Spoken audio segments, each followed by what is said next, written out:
O debate jurídico no Brasil ganhou um novo capítulo explosivo, quando um confronto direto entre duas das figuras mais polêmicas do cenário nacional aconteceu ao vivo, diante de milhões de espectadores. De um lado, Alexandre de Moraes, ministro do Supremo Tribunal Federal, STF, conhecido por suas decisões controversas e postura firme no combate à desinformação. Do outro, Nicolas Ferreira, deputado federal que se tornou uma das vozes mais influentes do conservadorismo brasileiro nas redes sociais. O embate prometia faíscas e não decepcionou. Para entender a magnitude deste encontro, é preciso voltar um pouco no tempo. Nos últimos anos, o Brasil tem vivido um período de intensa polarização política. As redes sociais se tornaram campos de batalha onde diferentes visões de mundo se chocam diariamente. Neste cenário, Alexandre de Moraes emergiu como uma figura central, especialmente após assumir a relatoria de inquéritos sensíveis no STF, incluindo investigações sobre fake news e ataques à democracia. Moraes se tornou alvo preferencial de críticas vindas de setores conservadores, que o acusam de censura e de ultrapassar os limites de sua função. Entre seus críticos mais vocais está Nicolas Ferreira, deputado federal de 28 anos, que construiu uma carreira meteórica nas redes sociais, acumulando milhões de seguidores com vídeos diretos, sem rodeios, questionando ações do judiciário e defendendo pautas conservadoras. O confronto aconteceu durante um programa de televisão com transmissão ao vivo, um formato que amplificou a tensão do momento. A produção havia convidado ambos para um debate sobre os limites entre liberdade de expressão e combate à desinformação, tema que divide profundamente a sociedade brasileira. O que muitos não esperavam era a intensidade emocional que o encontro alcançaria. Desde o início da transmissão, ficou claro que não seria uma conversa tranquila. A linguagem corporal de ambos denunciava a tensão. Moraes, sempre sério e controlado em suas aparições públicas, parecia particularmente focado.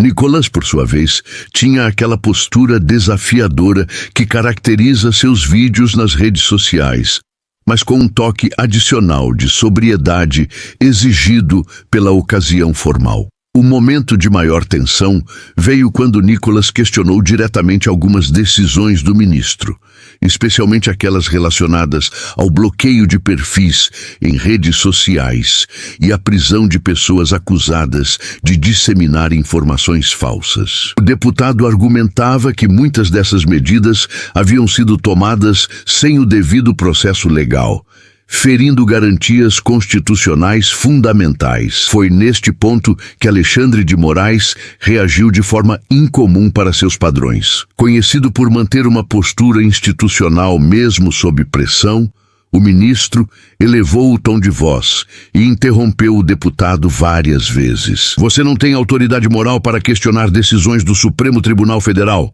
declarou Moraes, apontando o dedo em direção a Nicolas. Suas acusações irresponsáveis nas redes sociais contribuem exatamente para o clima de desinformação que buscamos combater.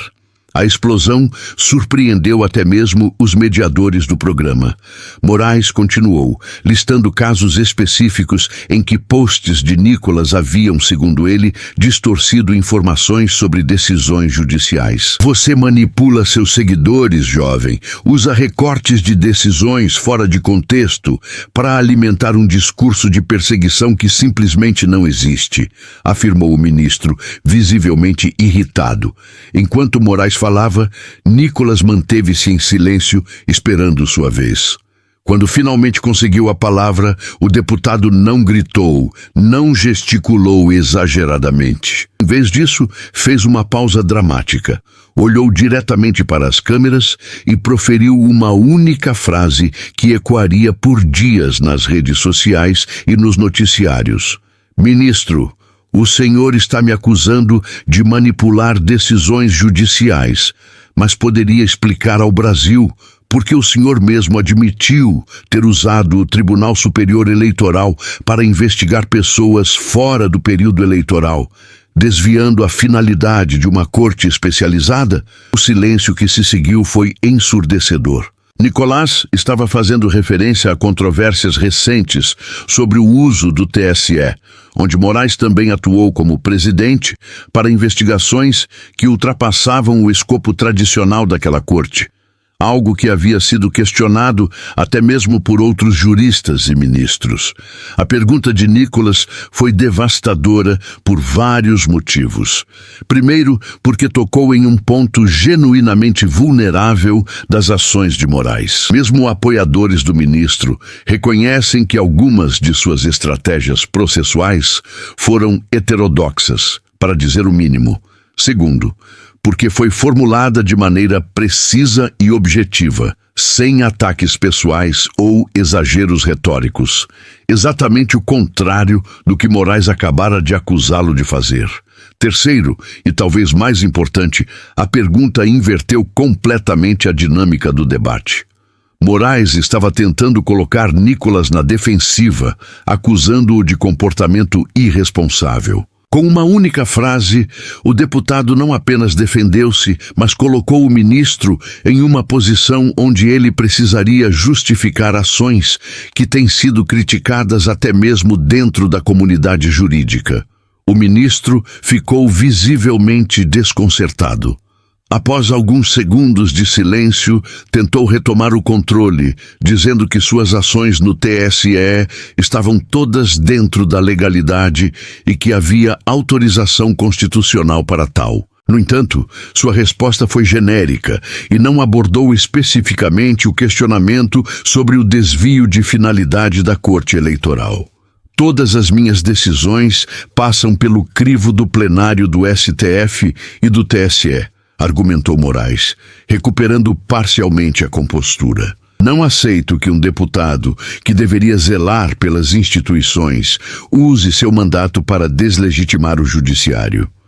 Mas o estrago estava feito. Nas redes sociais, o trecho da pergunta de Nicolás viralizou instantaneamente, sendo compartilhado milhões de vezes. Apoiadores do deputado celebravam o que viam como uma vitória clara no debate, enquanto críticos tentavam contextualizar as ações de Moraes dentro de uma narrativa de proteção da democracia.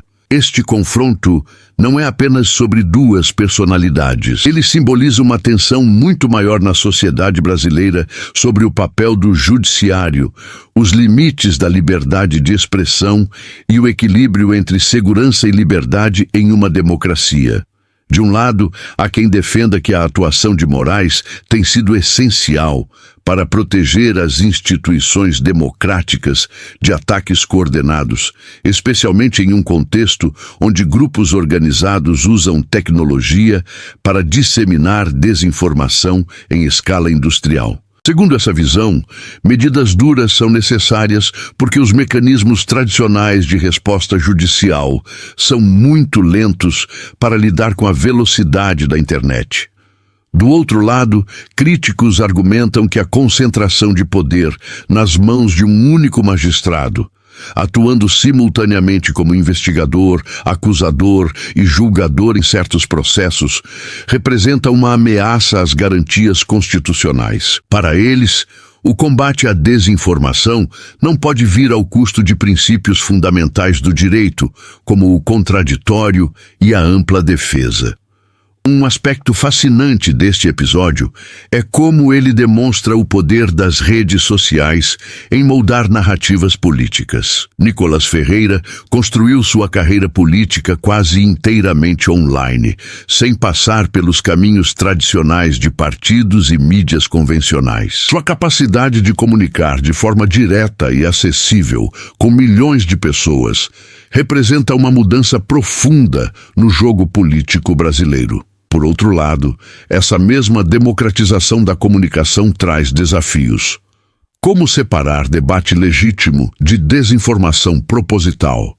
Como proteger instituições sem sufocar críticas necessárias? Estas são questões sem respostas fáceis. Nos dias seguintes ao confronto, o episódio dominou as discussões políticas no país. Deputados de oposição passaram a usar a frase de Nicolas como argumento em plenário, questionando as ações do STF. Alguns juristas publicaram artigos analisando a legalidade das práticas mencionadas, com opiniões divididas. Do lado do governo e da base aliada, houve esforço para minimizar o episódio, defendendo a atuação do STF e caracterizando as críticas como tentativas de enfraquecer instituições democráticas. Alguns chegaram a sugerir que o próprio debate não deveria ter acontecido, pois colocava um ministro da Suprema Corte em situação de ter que debater publicamente suas decisões. Para além da disputa política, o episódio levanta questões jurídicas sérias. O uso do TSE para investigações além do período eleitoral é realmente legal? Quais são os limites constitucionais para a atuação de cortes especializadas? Até onde vai o poder de polícia do STF? Especialistas em direito constitucional têm opiniões divididas.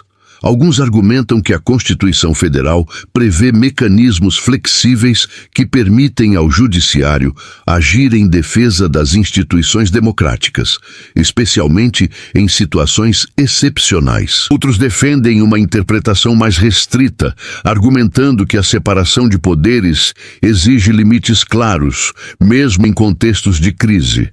Este confronto certamente não será o último capítulo desta história.